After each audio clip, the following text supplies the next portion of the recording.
আমি চ্যালেঞ্জ করছি অভিষেক ব্যানার্জিকে, ওদের পার্টির সুপ্রিমো, যদি ডিসেম্বর অবধি কেন যাচ্ছেন, ভোটের পর অবধি ওই ভাওতাবাজি দেখিয়ে যেরকম ভোট নেন সেটা করবেন না। আপনার যদি হিম্মত থাকে আপনি এই এপ্রিল মাসেই পুরো টাকা দিয়ে দিন, সেন্ট্রালের টাকা না দরকার নেই, আপনি পুরোই টাকা দিয়ে দিন। আমি আপনাকে কথা দিচ্ছি, আপনি যদি এপ্রিল মাসে টাকা দিয়ে দেন, আমি ভারতীয় জনতা পার্টির এমএলএ, আমি ভোট দেব। আপনাকে নিজেকে টাকা দিতে হবে, আর ওই টাকাগুলো কোথা থেকে আসবে সেটাও দেখার বিষয় আছে।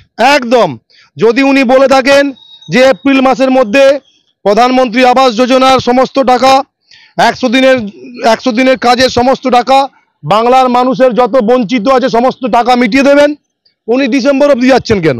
তাহলে ওনার যদি এটা স্বপ্ন থাকে তাহলে উনি ডিসেম্বর অবধি যাচ্ছেন কেন? ওনাকে মিটান নেক্সট মাসের মধ্যে, 1 মাস সময় দিলাম, 1 মাস, তার মধ্যে যদি করে দেয় আমি ভোট দেবো। কুণাল ঘোষ বলছে যে অভিজিৎ গঙ্গোপাধ্যায়কে হারানোর জন্য নিয়ে যাওয়া হয়েছে, সাবধান হয়ে যেতে বলছে অভিজিৎ গঙ্গোপাধ্যায়।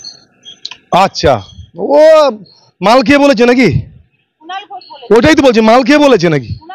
আরে বাবা, মাল খেয়ে বলেছে। এই বার্তাটা যে দিয়েছে যে অভিজিৎ গাঙ্গুলিকে নিয়ে যাওয়া হয়েছে হারানোর জন্য, ওটাকে মাল খেয়ে বলেছেন? উনি সারাক্ষণ তো খেয়ে থাকেন। আরে আমার কেস, আমি অলরেডি 7খানা কেসে খেয়ে গেছি। জীবনে এখনো পর্যন্ত কাউকে কোনো ক্ষতি করিনি। আমি নাকি বোম সাপ্লাই করি, কেস দিয়েছে। আমি বন্দুক সাপ্লাই করি, কেস দিয়েছে। ওসব কেস খেতে অশোক দিনটা ভয় পায় না। শুনুন, আমি আপনাকে বলি, অভিজিৎ গাঙ্গুলিকে 2 লক্ষ ভোটে ওখান থেকে জেতাবো, এটা চ্যালেঞ্জ আমার। পার্সোনাল ডিটেলস কখনো সোশ্যাল মিডিয়াতে কেউ পোস্ট করতে পারে না, এবং সেখানে তার ক্যারেক্টার সেখানেই ধরা পড়ে, এবং ও তো ভয়ে ওইটাকে আবার ডিলিটও করে দিয়েছে।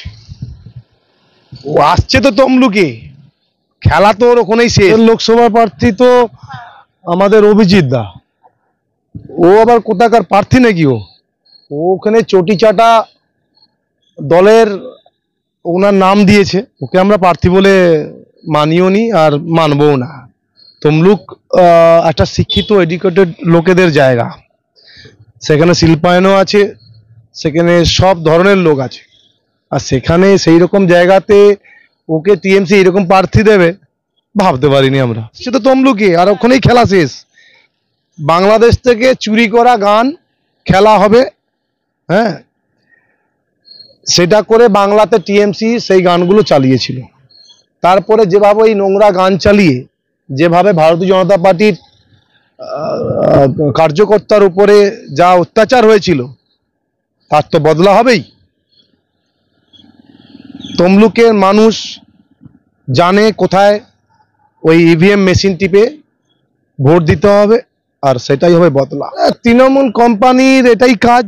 অভিজিৎ গাঙ্গুলির মতো লোককে যদি এরকম ভাবে করে, তাহলে মানুষ বুঝুক মানুষ কাদেরকে এই সরকারে নিয়ে এসেছিল। আর টিএমসি যে এই ধরনের লোকজন আছে সেটা সবাই এখন জানতে পেরে গেছে। 4 লক্ষ ভোট অভিষেক বন্দ্যোপাধ্যায়ের টার্গেট, কি বলবেন? কোথায় 4 লক্ষ ভোটে ডায়মন্ড হারবার? 4 লক্ষ ভোটে হারবে তো? ও আচ্ছা, জিতবে উনি 4 লক্ষ ভোটে?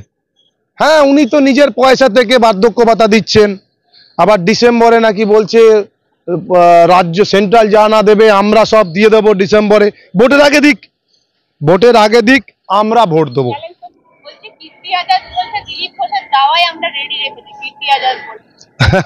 দেখুন, উনি একটা ক্রিকেটার এবং আমার সিনিয়র ক্রিকেটার। আমি ভাবতে পারিনি উনি এখানে আসবেন। উনি যদি দাঁড়ানো থাকতো তাহলে নিজের এলাকা থেকে দাঁড়ালে ভালো হতো। আটঘাট না বুঝে এখানে চলে এসছে বাংলাতে, এবং ভেবেছে উনি জিতে যাবেন। তো এটা আমি ওনার অ্যাজ এ ক্রিকেটার হিসাবে আমি ওনাকে, আমার সিনিয়র, আমি রেসপেক্ট করছি। এইভাবে মানে কথাবার্তা ওনার বলা ঠিক হয়নি। এবং ইউসুফ পাঠান বলেছে বাংলায় আমরাই আসল। হ্যাঁ, বহিরাগতরাই তো আসল ওখানে। তো আজকে টিএমসি সারাক্ষণ আমাদের দিল্লি থেকে কোনো রাজনৈতিক, আমাদের লিডাররা আসে, তারা টিকিট নিতে আসে না, তারা আমাদের লিডার। প্রধানমন্ত্রী যদি আসে, প্রধানমন্ত্রী সবার, উনিও এলে বলবে কিনা বহিরাগত, টিএমসি পার্টির লোক বলে। বাট টিএমসির পার্টি যে ক্যান্ডিডেটগুলো দিয়েছে, শত্রুঘ্ন সিনহা বহিরাগত, কীর্তি ভাই বহিরাগত, ইউসুফ পাঠান বহিরাগত, এবং টিএমসিরা ভোট করায় তারা সব রোহিঙ্গাদের নিয়ে এসে সেটাও তারাও বহিরাগত।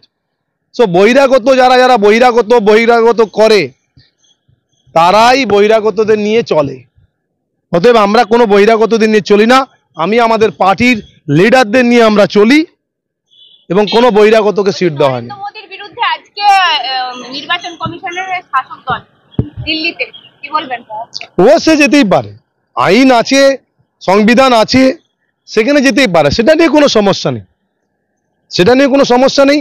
বাট আমার একটাই কথা বলবো বহরমপুরের লোকেদের, যে আবার বহরমপুরটাকে সন্দেশখালী হতে দেবেন না।